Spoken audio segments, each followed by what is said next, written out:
En Puerto Misaguallí, los visitantes se sorprenden al ver monos capuchinos correteando por la playa e interactuando con los turistas, pero pocos saben que no siempre estuvieron aquí.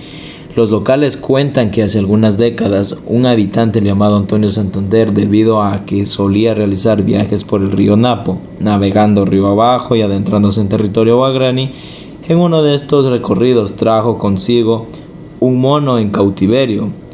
En aquella época, Misaguallí era un punto clave de salida de embarcaciones en canoas hacia distintos destinos, como Puerto Napo, El Coca y otras ciudades amazónicas.